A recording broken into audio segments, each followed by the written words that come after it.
Hello everyone, welcome to my YouTube channel and today I am here with a new topic of class 9th physics. As students we start the chapter gravitation and in this chapter we discuss the universal law of gravitation as well as Newton's law of gravitation from which we derive the formula F is equal to G m1 m2 upon r square, and the value of G is 6.67 into 10 raised to power minus 11 Newton meter square per kg square. Okay, and in the last numericals video I am taking there plus 11, so please correct it there. And today I am here with the topic free fall. अब student free fall name से ही clear है कि ऐसा object जो freely fall कर रहा हो। सबसे पहले क्या हुआ था, एक फैदर लिया गया, फैदर समझते हो आप, पंख, ठीक है, और एक लिया गया स्टोन, दोनों को फॉल करवाया गया और क्या देखा गया कि फैदर तो पहुंचा slowly, feather reaches slowly on the earth,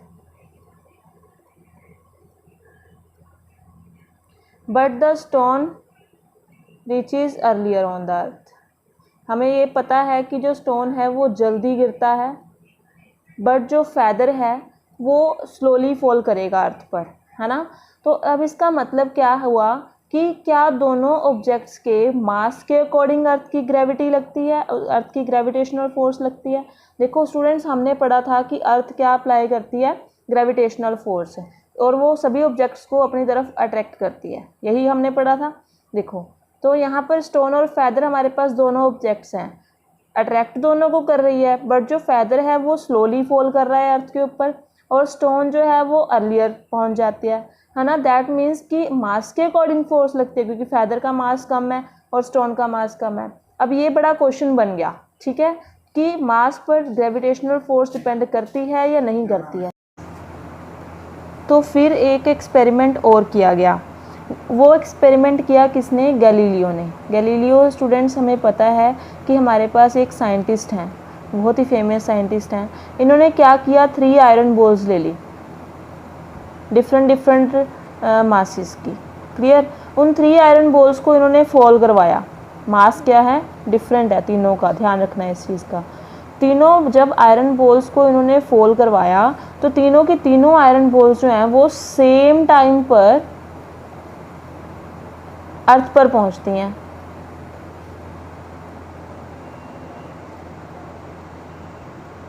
reach on earth on same time. अब ऐसा क्यों हुआ कि जो तीनों आयरन बॉल्स थी वो तो सेम टाइम पर पहुंच रही हैं, बट जो फैदर और स्टोन का हमने कंपैरिजन किया तो फैदर जो है वो लेट पहुंचता है। अब सुनिए कि इसका रीज़न क्या है। देखो यहाँ पर जो फैदर है, फैदर पर जो एयर की फ्रिक्शन है वो ज़्यादा लग रही है, एक अपवर्ड फोर्स लग रही है, जो कौन लगा रही है, एयर। तो ये एयर की फ्रिक्शन जो है वो फैदर, क्योंकि फैदर का मास कम है, उसका एरिया भी क्या है, as comparison to stone area उसका ज़्यादा है, ठीक है। एरिया ज़्यादा होगा तो एयर ऑफ फ्रिक्शन जो फोर्स है, फ्रिक्शनल फोर्स जो है वो उस पर ज़्यादा लगेगी। यहाँ पर जो स्टोन है, स्टोन का एरिया क्या है, कम, इसीलिए उस पर फ्रिक्शनल फोर्स लगती तो है बट वो बहुत कम लगती है। तो यहाँ पर एयर फ्रिक्शन क्या है, मोर, बट यहाँ पर एयर फ्रिक्शन क्या है, लेस। अब अगर एयर फ्रिक्शन ज़्यादा होगी, ध्यान से समझिए, अगर एयर फ्रिक्शन ज़्यादा होगी दैट मीन्स उस ऑब्जेक्ट को अर्थ पर फॉल करने में टाइम ज़्यादा लगेगा, क्योंकि उसको एक रिपल्सिव फोर्स लग रही है यहाँ पर। बट अगर एयर फ्रिक्शन यहाँ पर लेस है दैट मीन्स ऑब्जेक्ट को अर्थ तक पहुँचने में टाइम कम लगेगा, ठीक है। यही रीज़न है कि स्टोन जो है वो अर्थ पर अर्लियर पहुँच जाता है। अब रीज़न क्या, अब इसमें हम क्या कर सकते हैं कि दोनों ऑब्जेक्ट सेम टाइम पर ही अर्थ पर पहुँचे। अगर हम एयर फ्रिक्शन को निगलेक्ट कर दें, अगर ध्यान सुनिए, अगर हम एयर फ्रिक्शन को निगलेक्ट कर दें कि एयर अपनी फ्रिक्शन लगा ही नहीं रही, ठीक है, एयर में फ्रिक्शन क्या है, 0 है, तो दोनों ऑब्जेक्ट जो हैं वो सेम टाइम पर अर्थ पर पहुँचेंगे। क्लियर हुआ। अब देखते हैं गैलीलियो ने क्या कंक्लूजन निकाला, that the bodies of different mass, 2 bodies हैं जिनका मास डिफरेंट है, ड्रॉप्ड साइमल्टेनियसली, दोनों को एक ही टाइम पर एक ही हाइट से फेंका गया, ठीक है, तो वो ग्राउंड को हिट भी सेम टाइम पर करेंगी। कब करेंगी? If air resistance is neglected, अगर हम एयर रेजिस्टेंस को निगलेक्ट कर देते हैं।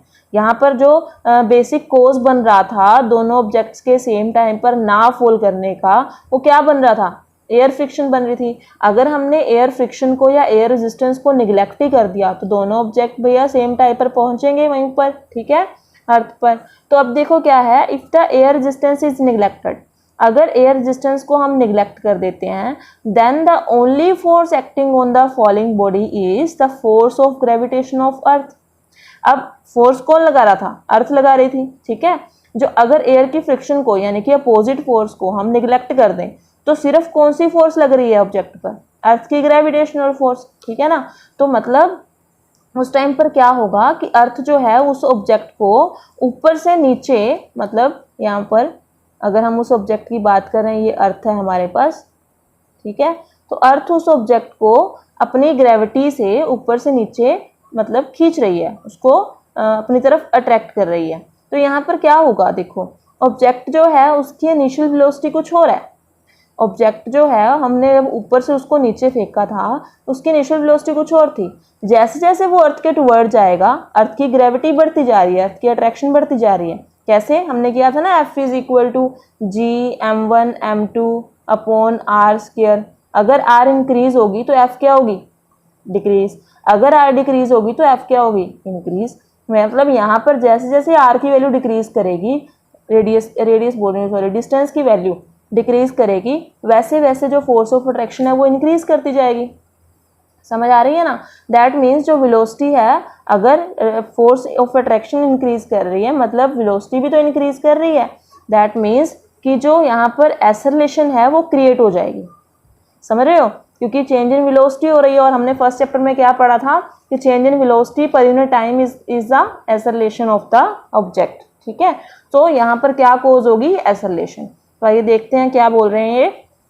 Acceleration due to gravity, the acceleration with which a body falls toward the earth. देखो एक्सेलरेशन तो एस्टैब्लिश हो गई, ये तो आपको समझ आ गया कि बॉडी की वेलोसिटी चेंज हो रही है, इसका मतलब उसमें एक्सेलरेशन क्रिएट हो रही है।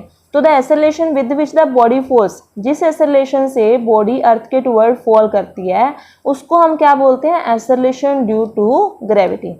उसको क्या बोलते हैं? Acceleration due to gravity. इसको हम जी से डिनोट करते हैं, ठीक है।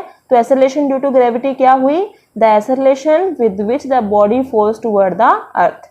क्लियर? सो यहाँ पर देखिए, the falling body on which only force of gravitation of earth is act. वो वाली बॉडी जिस पर सिर्फ अर्थ की ग्रेविटेशनल फोर्स लग रही है, दैट मीन्स एयर रेजिस्टेंस क्या हो गई? निगलेक्ट हो गई। तो उस बॉडी को हम क्या बोलेंगे? Freely falling body. क्लियर हो गया? यहाँ पर फ्रीली फॉलिंग बॉडी क्या है? जिस बॉडी पर सिर्फ क्या लग रही है? अर्थ की ग्रेविटी लग रही है, उस ऑब्जेक्ट को, उस बॉडी को हम क्या बोलेंगे? Freely falling body. और इस फॉल को, जिसमें एयर की रेजिस्टेंस बिल्कुल जीरो है, निगलेक्ट की हुई है, उस फॉल को हम क्या बोलेंगे? Free fall. क्लियर हो गया अब आपको फ्री फॉल? अब हम करेंगे उसका एक्सप्रेशन। एक्सप्रेशन को ध्यान से देखना है क्या है उसमें। हमने यहाँ पर क्या किया, एक ऑब्जेक्ट ले लिया जिसका मास क्या है? m, near the surface of earth. मैं साथ साथ ड्रॉ करती हूँ ताकि आपको समझ आ जाए। देखिए सपोज कीजिए ये अपनी अर्थ है, क्लियर, और ये हो गया उसका रेडियस। सब समझ रहे हो ना यहाँ से? ठीक है। और यहाँ पर एक ऑब्जेक्ट है जिसका मास क्या है? m, अर्थ के टुवर्ड वो फॉल कर रहा है। क्लियर हो गया? तो क्या हुआ, देखो एक बॉडी है जिसका मास m है, near the surface of earth. अब अर्थ क्या लगाएगी उसके ऊपर? अपनी ग्रेविटेशनल फोर्स लगाएगी। और हमें पता है कि F इज इक्वल टू क्या होता है? g m1 m2 upon R square. हमारे पास ऑब्जेक्ट का मास क्या है? स्मॉल m, तो बनेगा g mm upon R square. यहाँ पर जो कैपिटल M है वो क्या है? कैपिटल M है mass of earth. Small m क्या है? मास ऑफ ऑब्जेक्ट, हमने ऊपर भी लिखा है इसको। और जो r है वो क्या है? Radius of earth. तीनों चीजें आपको क्लियर है यहाँ से? ठीक है।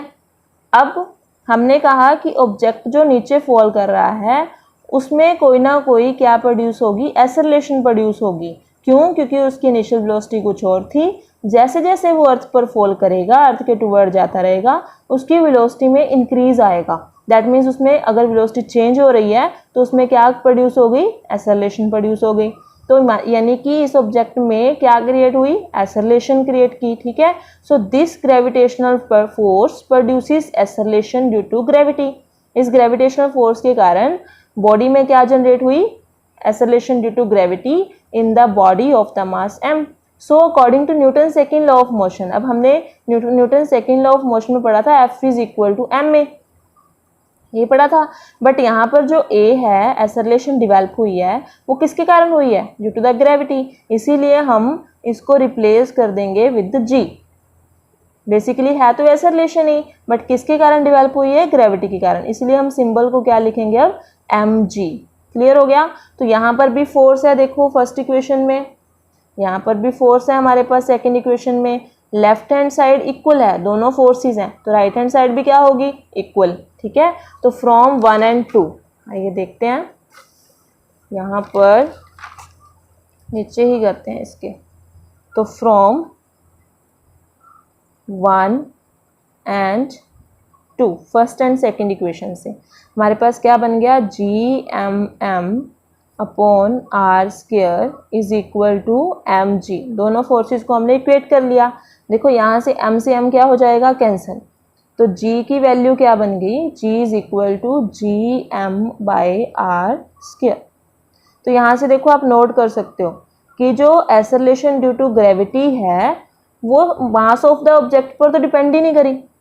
देखो अर्थ का मास आ रहा है, ग्रेविटेशनल कांस्टेंट आ रहा है, अर्थ का रेडियस आ रहा है, क्या यहाँ पर ऑब्जेक्ट का मास आ रहा है, नहीं। अगर ऑब्जेक्ट के मास पर डिपेंड ही नहीं करती है ग्रेविटी, दैट मीन्स सभी ऑब्जेक्ट अर्थ के टुवर्ड सेम टाइम पर फॉल करेंगे, क्योंकि सब पर ग्रेविटेशनल फोर्स क्या लगेगी, सेम। यहाँ से हमें उसका रिजल्ट भी मिल गया। क्लियर, तो देखते हैं। So acceleration due to gravity does not depend on the mass of the object.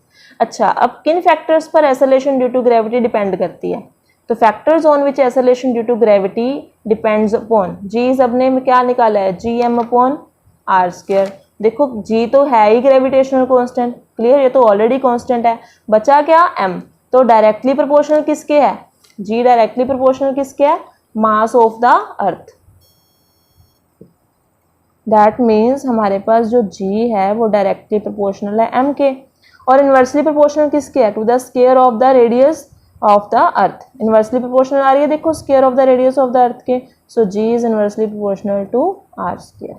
Clear, तो दो फैक्टर्स हैं जिन पर हमारी जो ग्रेविटी है वो डिपेंड कर रही है, बट जो मास ऑफ द ऑब्जेक्ट है उस पर डिपेंड नहीं करेगी। दैट मीन्स जो ऑब्जेक्ट्स हैं वो फ्रीली फॉल करेंगे टूवर्ड द अर्थ।